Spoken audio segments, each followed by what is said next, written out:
اصل مسئلہ ہوا ہے سیدنا عثمان رضی اللہ تعالیٰ عنہ کے دور خلافت میں، جب ان کے چند ایک جو نوخیز جن کو ہمارے وہ منصور بھائی کہتے ہیں لونڈے لپاڑے، چھوٹی عمر کے جو بچے تھے، تالیف قلب کے لیے ان کو گورنری کے عہدے سیدنا عثمان نے دیے بنو امیہ کے لوگوں کو۔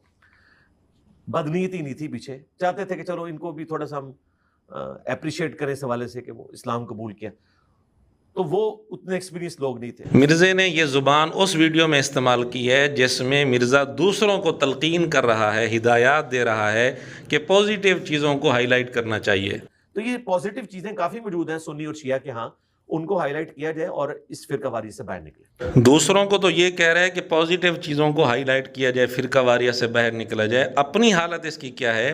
اسی ویڈیو میں اس نے اتنی گندی زبان استعمال کی ہے اور جھوٹی روایات کی بنیاد پر صحابہ کرام رضی اللہ تعالیٰ عنہ پر الزامات لگائے ہیں۔ اس کا ایک ثبوت پہلے بھی ہم پیش کر چکے ہیں اسی ویڈیو سے، اور اسی ویڈیو سے آج ہم دوسرا ثبوت آپ کے سامنے پیش کر رہے ہیں، جس میں مرزا نے سیدنا عثمان رضی اللہ تعالیٰ عنہ کے متعلق بات کرتے ہوئے کہا کہ انہوں نے بنو امیہ کے نوخیز کم عمر لوگوں کو اپنے رشتہ دار ہونے کی وجہ سے تالیف قلب کے لیے ان کو گورنر بنا دیا، اور ان کو تجربہ نہیں تھا، وہ تجربہ کار نہیں تھے۔ اور مرزے نے یہ جملہ بولتے ہوئے ان حضرات کے لیے لونڈے لپاڑے کا لفظ استعمال کیا اور کہا کہ یہ تجربہ کار نہیں تھے، بچے تھے، نوخیز تھے۔ یہ تو ہم آپ کو بتائیں گے کہ انہوں نے کتنے بڑے بڑے کارنامے سر انجام دیے۔ معتبر کتابوں سے جو بات واضح ہوتی ہے وہ یہ ہے کہ سیدنا عثمان رضی اللہ تعالیٰ عنہ نے اپنے دور خلافت میں جن قریبی رشتہ داروں کو گورنر بنایا وہ کل 4 ہیں: حضرت معاویہ، عبداللہ بن عامر بن قریظ، حضرت عبداللہ بن ابی سرا، حضرت ولید بن عقبہ۔ اس وقت اسلامی سلطنت میں گورنر بہت سارے تھے، لیکن سیدنا عثمان رضی اللہ تعالیٰ عنہ نے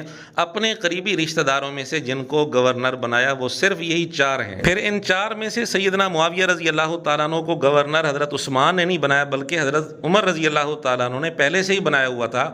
وہ 4 سال سے زیادہ عرصہ ان کے دور خلافت میں گورنر رہے، اور سیدنا عثمان رضی اللہ تعالیٰ عنہ نے ان کو گورنر برقرار رکھا۔ باقی 3 میں سے عبداللہ بن ابی سرا رضی اللہ تعالیٰ عنہ اور ولید بن عقبہ رضی اللہ تعالیٰ عنہ، ان دونوں کو بھی فاروق اعظم رضی اللہ تعالیٰ عنہ نے اپنے دور خلافت میں کوئی نہ کوئی ذمہ داری سونپی تھی۔ البتہ عبداللہ بن عامر بن قریظ، ان کو سیدنا عثمان رضی اللہ تعالیٰ عنہ کے دور خلافت سے پہلے کسی قسم کی ذمہ داری نہیں سونپی گئی تھی، اور ان کو سیدنا عثمان رضی اللہ تعالیٰ عنہ نے بصرہ کا گورنر بنایا۔ اس لیے آج کے کلپ میں ہم ان پر تفصیل سے بات کریں گے کہ یہ کون تھے، ان کے کیا کارنامے تھے، اور ان کی تقریباً 24-25 سال عمر تھی جب ان کو بصرہ کا گورنر سیدنا عثمان رضی اللہ تعالیٰ نے بنایا۔ اب ہم کتابی دنیا میں ذرا جھانک کر دیکھتے ہیں کہ مرزا جو کہہ رہا ہے کہ حضرت عثمان رضی اللہ تعالیٰ نے رشتہ داری کی وجہ سے اور تالیف قلب کے لیے ان کو گورنر بنا دیا، صلاحیت ان کے اندر نہیں تھی، تجربہ ان کے اندر نہیں تھا، تو ذرا ہم کتابی دنیا میں دیکھتے ہیں کہ کیا مرزے کی بات واقعتاً حقیقت پر مبنی ہے یا سراسر اس کا جھوٹا الزام ہے۔ اور ہم حوالے بھی ان کتابوں کے دیں گے کہ جن کی مرزا اکثر تعریف کرتا ہے اور ان کے متعلق کہتا ہے کہ یہ اہل سنت کی مین سٹریم کی کتابیں ہیں صحابہ کرام رضی اللہ تعالیٰ عنہ کے حالات پر۔ وہ 3 کتابیں ہیں: الاستیعاب ابن عبد البر رحمۃ اللہ علیہ کی، اور اسد الغابہ ابن اثیر رحمۃ اللہ علیہ کی، اور الاصابہ ابن حجر رحمۃ اللہ علیہ کی۔ آپ اہل سنت کی مین 3 کتابیں ہیں صحابہ کرام کے حالات کے اوپر، ان سے بڑی کوئی اور کتابیں نہیں۔ نمبر 1 الاستیعاب، امام ابن عبد البر، المتوفہ 463 ہجری۔ نمبر 2 ہے اسد الغابہ، امام ابن اسیر رحمہ اللہ تعالی، المتوفہ 630 ہجری۔ 8000 صحابہ کے حالات زندگی اس میں جمع کیے انہوں نے، اور اسی کی شرح لکھی ہے ابن حجر اسقلانی، المتوفہ 852 ہجری۔ اس شرح کا نام ہے الاصابہ، اسد الغابہ کی شرح ہے، اور یہ ساری اردو میں آ چکی ہوئی ہیں۔ اردو میں آ تو چکی ہیں، لیکن کاش مرزا عبداللہ بن عامر بن قریظ رضی اللہ تعالیٰ عنہ کے حالات انہی 3 کتابوں میں ہی دیکھ لیتا تو اس کو پتہ چل جاتا۔ تینوں کتابوں میں جو ان کے حالات لکھے ہیں ان کا حاصل یہ ہے کہ یہ سیدنا عثمان رضی اللہ تعالیٰ عنہ کے ماموزاد ہیں۔ جب یہ پیدا ہوئے حضور علیہ الصلوۃ والسلام کی خدمت میں لایا گیا، آپ علیہ الصلوۃ والسلام نے گھٹی لگائی، اپنا لعاب مبارک ان کے منہ میں ڈالا اور دم بھی کیا، اور یہ پھر آپ علیہ الصلوۃ والسلام کا لعاب مبارک نگلنے لگے۔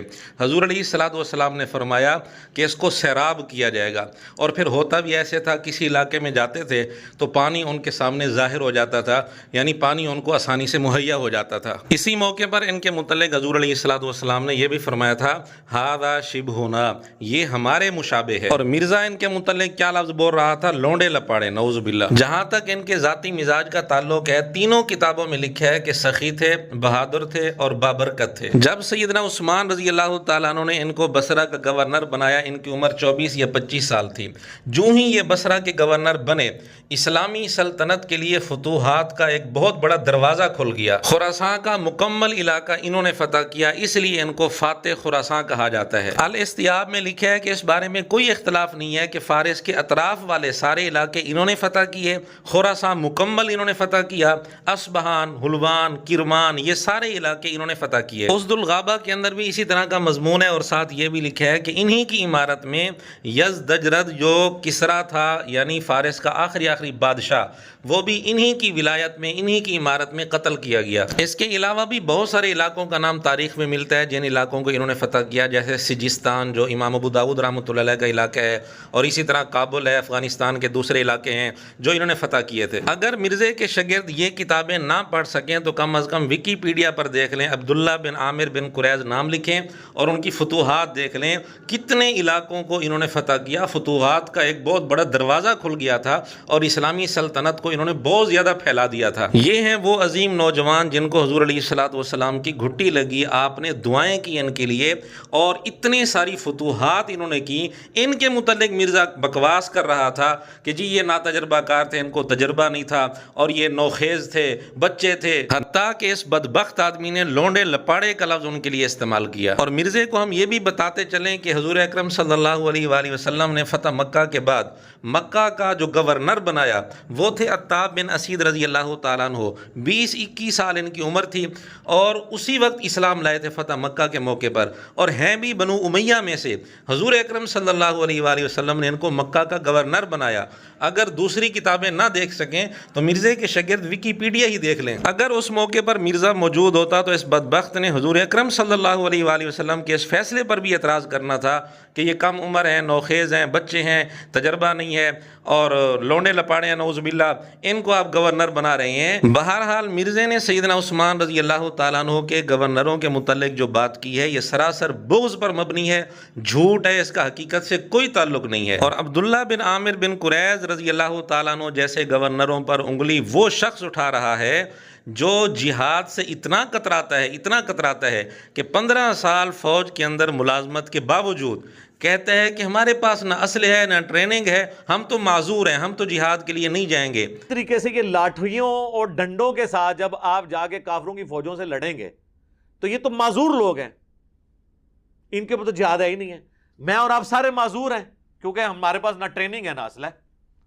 معذور کا مطلب جو اللہ کے حضور معذرت پیش کر سکتا ہے۔ اپنے آپ کو بڑی خوشی سے معذوروں کی صف میں شامل کرنے والا بندہ ان حضرات پر انگلیاں اٹھا رہا ہے جنہوں نے اتنی ساری فتوحات کی، بڑے بڑے علاقے جنہوں نے فتح کیے، اور ان حضرات پر انگلی وہ شخص اٹھا رہا ہے جو 5 سال سے نماز گھر میں پڑھ رہا ہے، مسجد میں نماز پڑھنے کے لیے نہیں جاتا، اور بہانہ یہ بناتا ہے کہ میری جان کو خطرہ ہے۔ اور باقی عام حالت میں چونکہ ایجنسیز کی طرف سے مجھے پچھلے 2 سالوں سے